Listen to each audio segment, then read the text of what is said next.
them about FEMA camps, they tell me, at least a couple of these, my friends, had told me some scary stuff. And why do they still have FEMA camps? Is there a reason involved in it? James, before we went on the air, we had one of my pieces of equipment, we went on the air a half an hour late. And again, I want to apologize to all the radio stations that carry the show.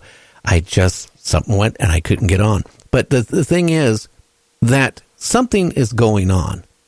And that's the part I'm worried about.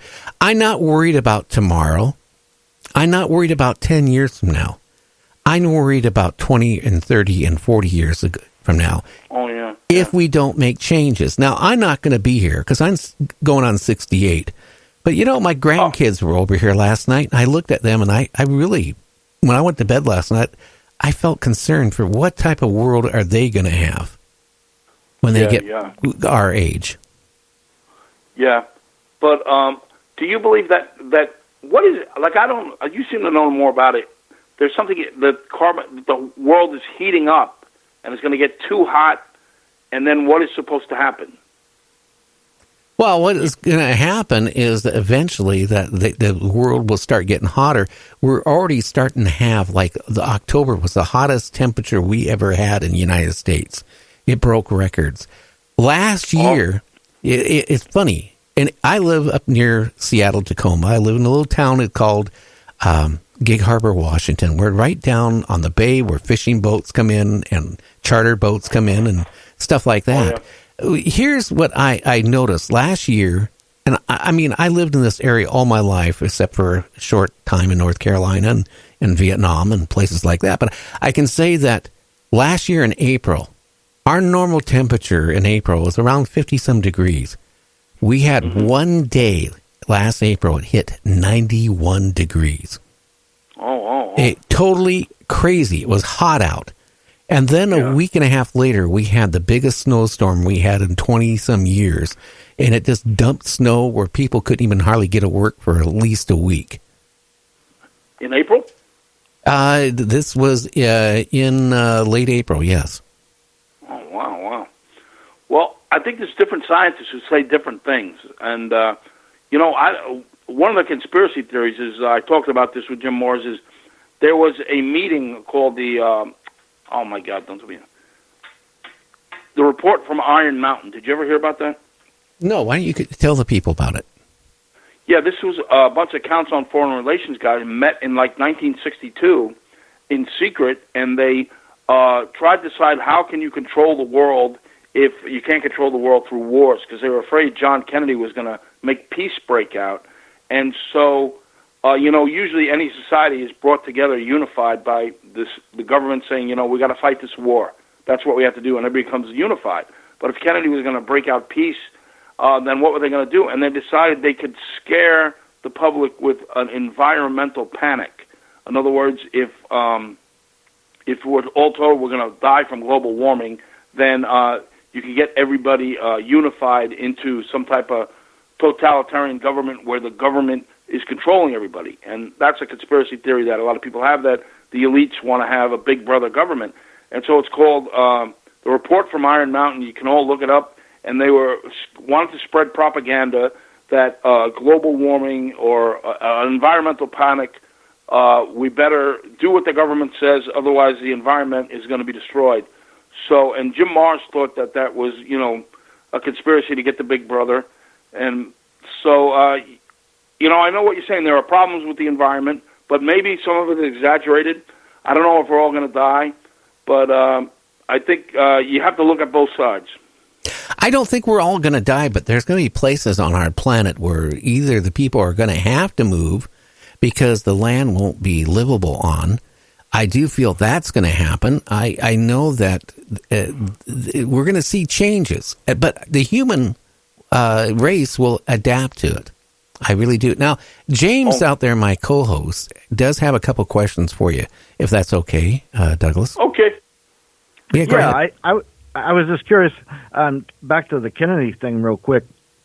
Wasn't there a family out of Chicago that they made some deals with and they kind of reneged on and had a lot of ill will against the Kennedys, and they could have been a very good candidate to had him whacked? Yes, yes. I think that was Sam Giancana. And actually, Joseph Kennedy, he did business with mafia people. So I think the mafia was a part of it, yeah. And in a way, the assassination might have been retribution from the mafia, because Bobby Kennedy was really cracking down on the mafia. He was trying to stop organized crime, even though Joseph Kennedy did business with mafia members. So they felt they had been double-crossed. Of course, the mafia was working together with the CIA to kill Fidel Castro. So that group of mafia CIA people probably turned on John Kennedy. Right, that's a very good possibility. And the ironic part is, I believe the Kennedys still, to this day, make 7 cents per every bottle of scotch comes in from Canada. But that's how they made all their money, was illegally, basically. And also, do you think it's a coincidence that there's like 49 deaths connected to the Clintons? Is that a coincidence, or is there something more to that? I think there's something more to it, yeah. I think that God knows what's going on there. I think there's so much shenanigans in Washington, D.C., and it's really suspicious. I don't think anybody knows anybody who nobody I know knows 49 people who died suspiciously connected to them, I think maybe the Clintons are maybe being manipulated by the CIA, and that's powerful people who want them to have political power, and if they do something shady here and there, then these people are killed and whacked. So I don't think it's a coincidence, no. Right, and I got another question for you. The 9/11, do you think that was a false flag, or what your research showed on that event? Oh, well, I interviewed like the foremost expert on the idea that 9/11 was an inside job, David Ray Griffin. He wrote about 9 books on it that sold like 150,000 copies. So I think it was really the neocons. They wanted an excuse. They wanted to go take control of the Middle East, and I think they were behind it. I guess I have the most radical viewpoint, but a lot of people do, that somebody in the Bush White House planned it and let it happen so the neocons could take control of the Middle East, because we couldn't go over there without something like 9/11 happening. In fact, did you hear about there was a neocon think tank, and about a year before 9/11, they wrote they want to take out Saddam Hussein, they want to go take care of the Middle East, and the only way we can do that is if there's another Pearl Harbor. That was in the paper of the neocons. So I believe that's what happened there. Well, I do know that there was a theory that the superphosphate could have been, it looks like paint, and they went in like a week before and painted all the beams and stuff, because that superphosphate, you can just put a match to it and it burns almost instantly to almost 3,000 degrees, because, for them towers to come down the way they did, that was just amazing that they, that fire could have brought that down like that, That's what. So go ahead. All the experts say, like, any architect or engineer will say that a building can't collapse like that unless there's bombs in the building. And there are people there who have testified that there were construction crews working in the building in the weeks prior to 9/11. So how could you get past the security? How could security let that happen? And the fact of the matter is who was in charge of the security for 9/11 was George Bush's brother and his cousin. So maybe there's something to that, Yeah, really. And, the ironic part was, back in 94, Osama bin Laden tried, to blow up the buildings before, and that's when Clinton was in there, and he just kind of let him go. He didn't do anything. And then, you fast forward, and he's the fall guy. Osama bin Laden did that in 94? Yeah, with the vans down below. Yeah. He was connected to the CIA, wasn't he, Osama bin Laden? Well, something, I don't know. Guys, something was up there, because, look, after the towers went down, they grounded the planes, didn't they? But there was one bunch of planes that still flew, and that was to remove their family members and take them home. Yeah, that's right. They removed the bin Laden family. Oh, my God. That is suspicious. And also, when the planes were approaching Washington, the 2 planes had already hit the World Trade Center, and then there were another plane heading towards Washington that slammed into the Pentagon. And Dick Cheney was in charge then. He was in the basement of the White House, and his aide kept coming in. He said, the plane's 20 miles out, the plane's 15 miles out. And he said, when the plane's 10 miles out, he said, do the orders still stand? And Cheney turned around and yelled at him, yes, the orders still stand. Apparently, Cheney was giving a stand-down order. He knew the plane was coming, and he didn't want it intercepted. Did you guys hear about that? I've heard that. How about you, James? Yeah, I've heard that. Another thing I've also heard was there's no evidence that a plane even hit the Pentagon. Where's the plane? There was no plane parts there. Yeah, that's true. Did it totally disintegrate? It seems like a missile hit the Pentagon. And it seems outrageous what the corrupt deep state can get away with. To me, it's so obvious, and a lot of people, it's so obvious that, some shenanigans was going on, but they can get away with it because they control the media or something. It seems so obvious, and like you say, a plane didn't even hit the Pentagon. Well, it came out with footage from one of the security cameras, and it caught something, but it wasn't a plane. It was like maybe a missile coming through. But the thing is, whenever it hit, there were still rooms in the Pentagon where that was blowing in front, where they showed where the office furniture was still there and that. I would think there would be if it was a plane, some part of the plane would have survived to find some type of wreckage, but they didn't.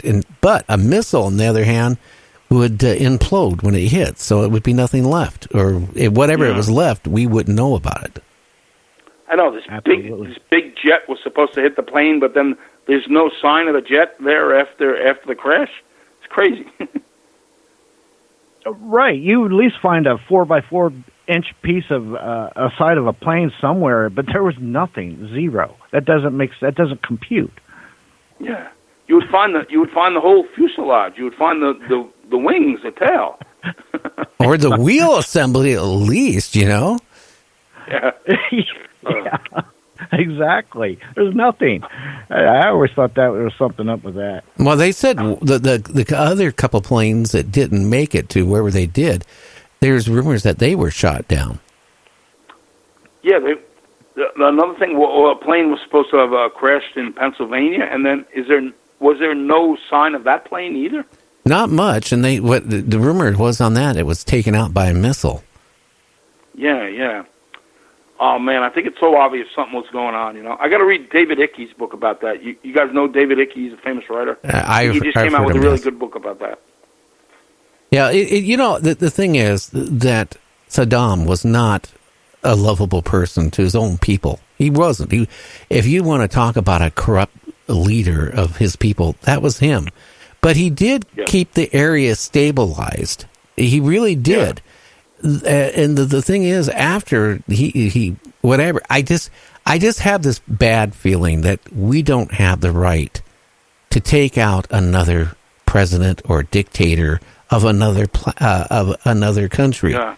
I mean, how would we feel if somebody came in and took out our president right now, and they were from South Africa, for example? Yeah. That's even Colin Powell said that. He said all the countries that we replaced in the Middle East, they, maybe they didn't have the best leaders, but they had stability. And after we took over, they lost all stability. Even Gaddafi. Gaddafi was a shady character, but he basically treated his people well. Then we went in there and we destroyed Libya. So what you're saying is right, What right do we have to do that? We don't. Well, anyway, for another half an hour, we got to go on break again. And when we come back, let's talk about whatever you want to talk about your book. And, and that's what you're here for. Anyway, James and Douglas, we'll be back in 2.5 minutes. You're listening to nightdreamstalkradio.com. So check that out. Also, while you're out checking the website, we have some great guests booked up, all starting from the 15th to onward when we go to our new format of 4 hours a night, Monday through Friday. We'll be back in 2.5 minutes.